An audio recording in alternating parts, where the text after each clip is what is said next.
Before I can meaningfully move forward with working on my content, I'm going to need to make some very basic audio adjustments. I'm a big believer in leaving audio work until the very end of the workflow. And that's partly because it's so easy to break. It's really easy to get it wrong. And because you can't usually see when there's a problem, you just have to play back in real time to identify it. It's so easy to miss when you've made a mistake. Nonetheless, there are some changes that you're going to need to make just to be able to handle your footage. For a start, this music video is naturally attenuated to probably something like minus 0.3 dB. It's fully attenuated in order to maximize the signal to noise ratio between the music and the background noise. So if I play a little bit, well, on the levels here, you'll see the problem. It's just massively loud, and I can't work with this audio and also hear the contents of the interview. Well, in many ways, that's not the end of the world because I'm pretty much set on the contents of the interview, but I'd like to be able to hear what people are saying as I'm working on this sequence. I might be able to get away with producing a final mix in Premiere Pro for this project. In fact, I'd be very tempted to have a go at that, but in any case, I'm likely to look at some items in Audition. For the time being, I'm just going to make a flat level gain adjustment to these clips to reduce the overall level. So I'm going to select the music video clips. I'm just lassoing across them. And I'm going to press the keyboard shortcut G for gain. You can right click and you can access the audio gain as well. But again, if I just select all of these and press G, it's going to take me straight into the audio gain control. The first thing I'm going to do, I usually find with music that's been recorded for CD, or in this case for a music video, probably something like minus 18 dB is a good starting point. And well, let's see if we can hear what people are saying over that. These audio gain adjustments are temporary. They won't do anything to the original audio file, but they will update the waveform. They come first in the chain of any audio adjustments you make. So the number's already highlighted. I'm going to type in minus 18 and press enter. There we go. And you can see right away the audio waveform has changed for all of those clips. Now, let's have a listen to this interview. We meet on Earth, or he's chasing me because he's running out of energy. And I think that works pretty well. Let's try this section as well. Keep us satisfied as human beings is what the song is about. Great.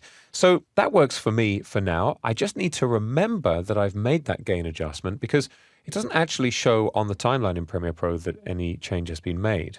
While I'm looking at that audio, there's another little adjustment I'd like to make. I've got quite a lot of sections where I've just cut from one piece of the music to another, and we can probably hear, if I solo this track, just listen to the join between these two clips. It's pretty subtle in that example, isn't it? But you can hear there's a join. Let's try this piece.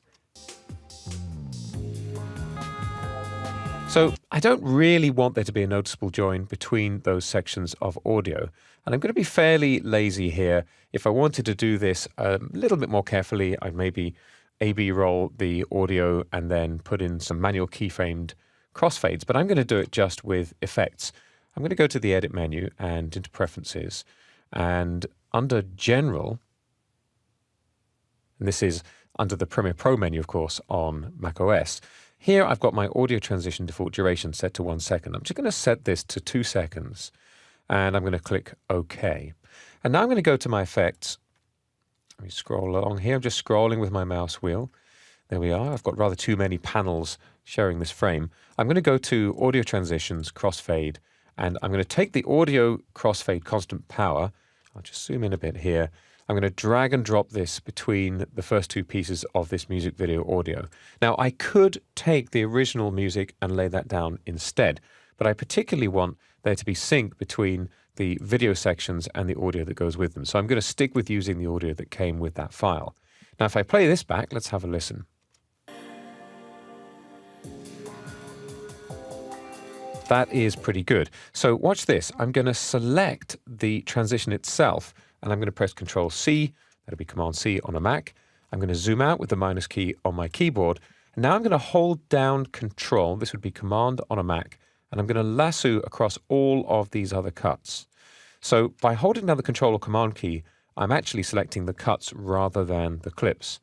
Now I'm going to press Control-V or Command-V for paste. And you might have seen there a little tiny shift in the effects icons. That's because I've now introduced a 2-second constant power crossfade to every cut I selected.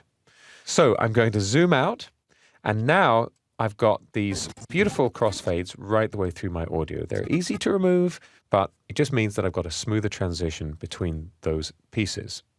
The last thing I'm going to do before I get to cutting in earnest is I'm going to drop the level on all of those outdoor scenes where we don't really need the audio, but it's a little bit overwhelming. Let me just turn off soloing on this music, and I'm scrolling to resize, and now I'm just clicking and dragging. Let's see if I can find one of those outdoor sections. Here's an example. So if we listen to this, there isn't actually any useful sound there. It's just road noise. So I'm going to click on this audio level adjustment, and I'm going to drag down to reduce this to -infinity to drop the level to nothing.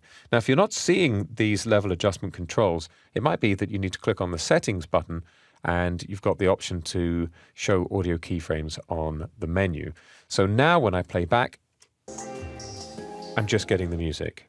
When I get to my full mix, I'm probably going to want to keep the audio level up for this section in the music and treat this content as part of the music video material. So after this recording, I'll just go through and make that adjustment for any other exterior shots. But otherwise, I'm pretty much ready to move on to some basic visual adjustments.